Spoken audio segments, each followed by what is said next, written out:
చంద్రబాబు నాయుడు అనే వ్యక్తి వాళ్ళ పార్టీకి సంబంధించిన క్యాడర్ సమాధానం చెప్పలేని పరిస్థితిలో వాళ్ళ పార్టీ వాళ్ళ పెద్దలు అందరూ కూడా ఏం చేస్తూ ఉన్నారు? Diversion politics.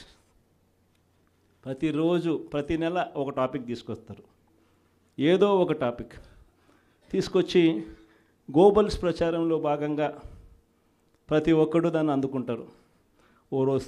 ఓసారి తిరుపతి లడ్డు అంటారు, ఇంకొకసారి జూన్లో ఋషికొండ భవనాలు అన్నారు, జూలైలో శ్వేతపత్రాలు మదనపల్లి ఫైల్స్ అన్నారు, ఆగస్టులో ముంబై నటి నా పేరేం పేరు కాదాంబరి అన్నాడు, సెప్టెంబర్లో ప్రకాశం బ్యారేజీని బోట్లతో ఢీకొట్టి గేట్లను పడగొట్టాలని చెప్పి మనం ప్లాన్ చేసినామని అంటాడు.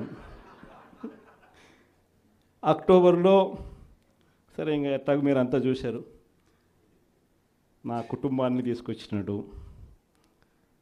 నవంబర్కి వచ్చేసరికి బడ్జెట్పై దృష్టి మళ్లించడానికి 14 లక్షల కోట్ల అప్పులు అని చెప్పి, డిసెంబర్లోకి వచ్చేసరికి ఇప్పుడు కొత్తగా మీరు అంతా మనం చూస్తూ ఉన్నాం, రేషన్ బియ్యం అంటానండి. ఇప్పుడు కొత్తగా కనిపిస్తూ ఉందా రేషన్ బియ్యం అని చెప్పి. ఇప్పుడు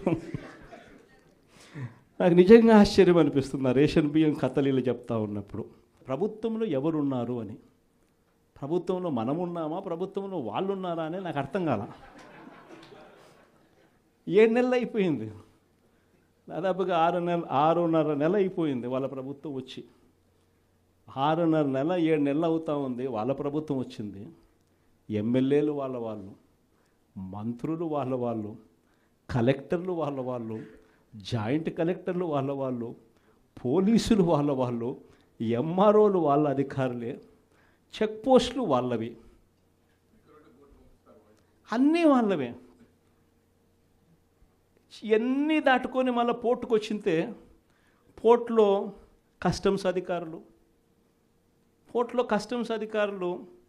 పోర్టులో సిఐఎస్ఎఫ్ పోలీసులు, ఇవన్నీ కూడా వీళ్ళు పొత్తులో ఉన్న కేంద్ర ప్రభుత్వం మనుషులు.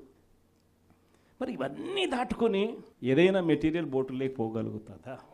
ఆశ్చర్యం ఏమిటంటే ఈయన పోయిన బోటు పక్కబోటే ఫైనాన్స్ మినిస్టర్, ప్రస్తుత ఫైనాన్స్ మినిస్టర్ పయ్యావుల కేశవ్ వాళ్ళ సొంత వియ్యంకుడిది, శ్రీనివాసరావు గారిని సొంత వియ్యంకుడిది, పట్టాభి రైస్ ఎక్స్పోర్ట్స్. ఆయన ఎక్స్పోర్ట్ చేస్తున్నాడు పక్కన, అదే పోర్ట్లోనే పక్కన. అడిగిపోడు దీంట్లోకి వచ్చి మాట్లాడతాడు. నాకు ఆశ్చర్యం అనిపించింది, అసలు ఏందిరా నాయన ఇది, ఎవరు ప్రభుత్వంలో ఉన్నాము, ఎవడు చేస్తూ ఉన్నాడు అని చెప్పి. వైఎస్ఆర్సీపీలో మన కార్యకర్తలు మనోళ్ళందరూ వ్యవస్థీకృత నేరాలంట. అసలు వ్యవస్థీకృత నేరాలు చేస్తూ ఉండేది ఎవరు? చేస్తూ ఉండదు వాళ్ళు, చేసింది వాళ్ళు, మన మీద ఏళ్ళెత్తి చూపిస్తూ ఉండరు. నిజంగా ఇవన్నీ చూసినప్పుడే అసలు ఎందుకు జరుగుతూ ఉన్నాయి ఇవన్నీ అని చెప్పి చూస్తే, రైస్ ఎక్స్పోర్ట్స్లో ఆంధ్ర రాష్ట్రం, ధాన్యం ఎక్స్పోర్ట్, బియ్యం ఎక్స్పోర్ట్స్లో ఆంధ్ర రాష్ట్రం నెంబర్ 1గా ఇప్పుడు నుంచి కాదు, దశాబ్దాలుగా మనమే నెంబర్ 1. తెలంగాణ నుంచి బియ్యం మన దగ్గరికే వస్తుంది, ఆంధ్ర నుంచి రైతులు పండించిన బియ్యాన్ని ఇక్కడి నుంచి ఎక్స్పోర్ట్ చేస్తారు. అదే తప్పేం కాదు, ఎప్పటి నుంచో దశాబ్దాలుగా జరుగుతూ ఉంది. ఆంధ్రాలో రైస్ ఎక్స్పోర్ట్స్ నెంబర్ 1. అందులో ఈ పయ్యావుల కేశవ్ వాళ్ళ వియంకుడు, ఈ పట్టాభి రైట్ ఎక్స్పోర్ట్స్, ఈయన ఆంధ్రాలో నెంబర్ 1. ఇది నిజంగా ఇది కొత్త ఏం కాదు.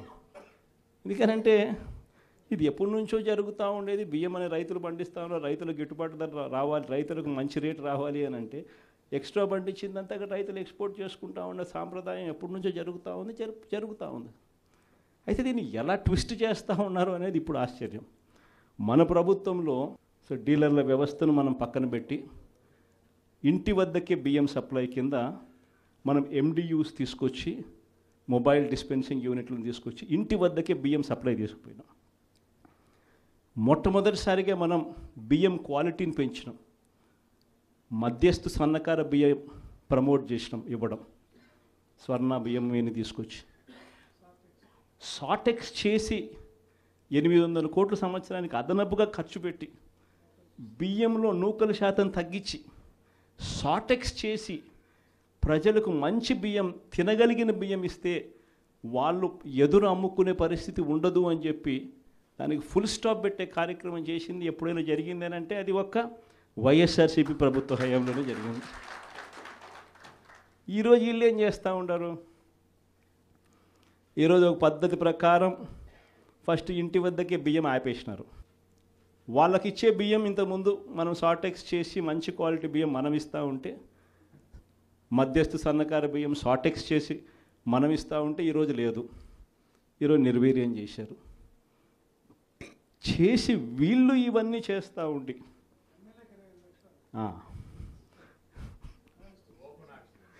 చేసి వీళ్ళు ఇవన్నీ చేస్తూ ఉండి వీళ్ళ వల్ల వీళ్ళ తప్పిదాల వల్ల ప్రజలకు నాసిరకం బియ్యం సప్లై కావడం వల్ల, ప్రజలకు సరిగ్గా బియ్యం సప్లై చేయకపోవడం వల్ల ఇది రివర్స్.